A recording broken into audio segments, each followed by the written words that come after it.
Okay, welcome to the video. This video is just basically to explain why you need so much vertical lift in your golf swing. You may well never have thought of this, and certainly for years and years, 30 odd, never dawned on me. Was never explained to me either, and I bet you your bottom dollar you've never had this explained to you, so stick with the video because this is going to be a bit eye-opening. Now, the vertical lift part of the throw in the 45 is, as it suggests, the 45 line from inside your hip area running all the way up to your trail shoulder. This is a 45-degree angle that you're simply throwing your hands up to, right? And at the same time, you're blending your turn and you will hit the vanishing point. You'll also have the magical positions that everybody keeps talking about, but you will not worry about positions because you are in motion, constant motion. No positions, just motion, but you're hitting all the positions. What we're covering today is, why is that? And why the heck would a 45 throw on this angle with vertical lift like as much as this actually balance itself out? Well, let's look at the physics of this. Hopefully you'll see this. So when we walk about, we're all walking about vertical, most of us. And unfortunately, we don't play golf in this position because, well, mainly we would need clubs like 14 foot long to actually reach the ball. Because just on that, it's impossible. So what happens is we bend over. We also sort of relax or flex our knees just a little tad, just so it means that our trail's sitting, and like the old adage, used to sit on a shooting stick. Now, if I mentioned that to 100 of you and said, what's a shooting stick? Unless you were from a certain generation or from very well-bred stock, you would not know what a shooting stick is. But what a shooting stick is, basically it's like a walking stick. But you've got the thumb, so you can have a wee sit on it. Made famous obviously by the shoots, the grouse, and chop cherries, get some of that there. I think that killing some wildfowl. Right, but obviously that's pretty, unless you're shooting for actual feeding, that's pretty horrendous, so don't do it. Right, so where were we? Shooting sticks, bending at the knees. Obviously, we're now reaching the ball. Okay, so we've now done two things that take our natural position of our body out of axis. Now, the 45 vertical throw has to come not only out, and the key here is the throw has to come out. If we were standing vertically and we turn, that's great. But when we are bent over, when we turn, this shoulder, this shoulder goes down even closer towards the ball on the ground. So we're losing height. We're losing the ability to keep the club on plane, because if we move back but we do not employ vertical lift and we throw in the turn, our club is going way on the inside behind us in a position that it should never ever be in. You hear that all the time. Trapped behind, there's nowhere you can go bar over the top for all you. I was one, and listen, no pro sorted this out. I did it myself. Stick with it. We're getting to the good bit. Right, so to counter this and make two moves, and it's only two, that counteract the turn. Now, this is a key. If you're bent over in the golf position, you do not want a flat turn. A flat turn just gets you like, whoa, yes, I'll be able to hit it from here. Like, that's like baseball okay? But baseball is, yes, you guessed it, played up here, so a flat turn's ideal because you're actually trying to, right? The ball is down there, not up here. So that works for baseball, but it doesn't work for golf. And here's the confusion, because you are, I can guarantee you'll be like, yes, a big turn means power. Actually, the turn's going to be down.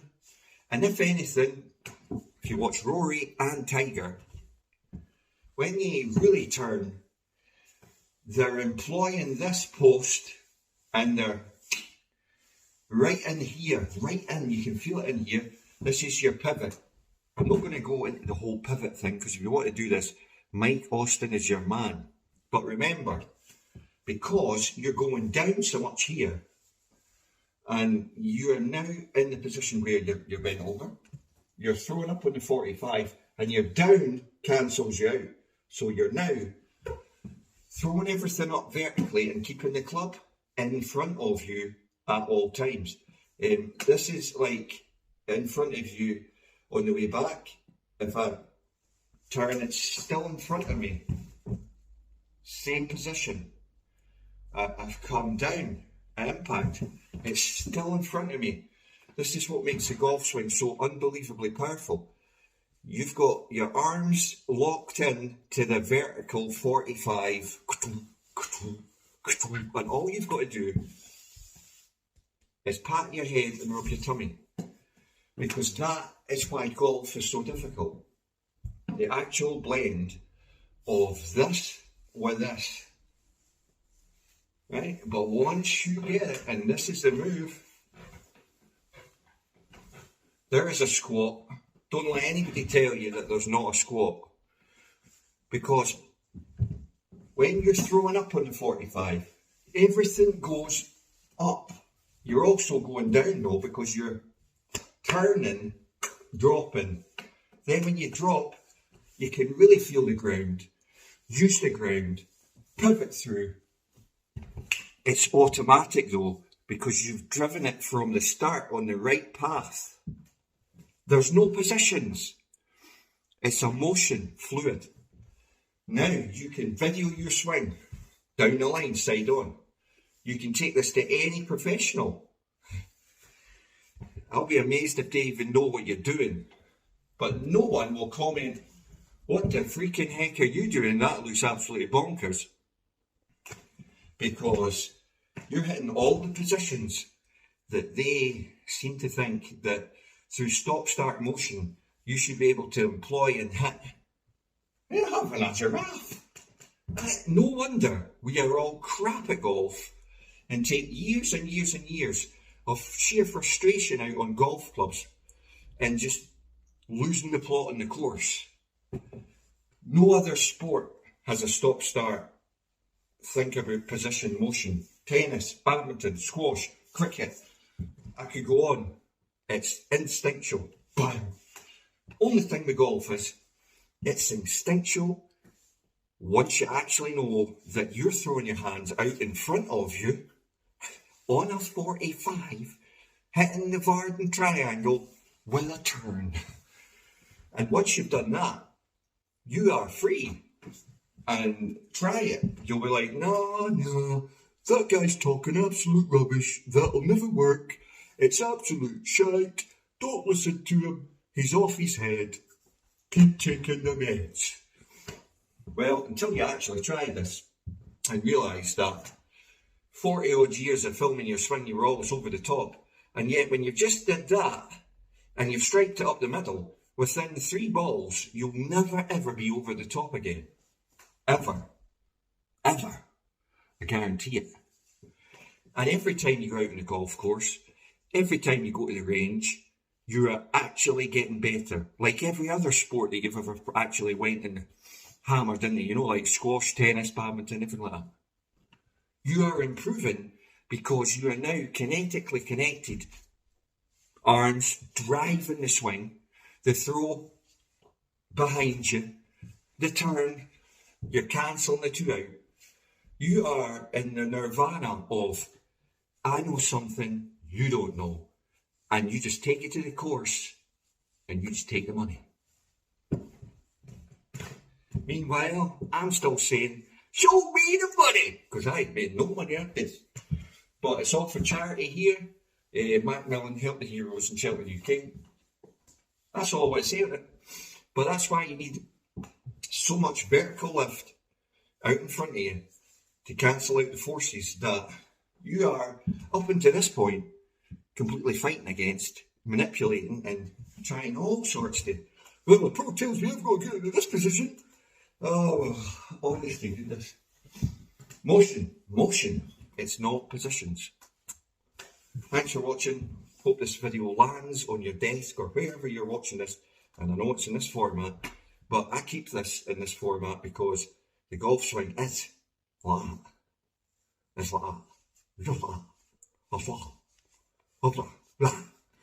Now, you want to practice in anywhere, anytime. This will make you better 5 minutes a day. Just doing that. With that. And that. Guaranteed. A sub would be really great, because I'm about 140 shy of 1,000. We're trying to get money to the charity, so for goodness sakes, smash that like button. No, smash that subscribe button. Well, smash both of them, but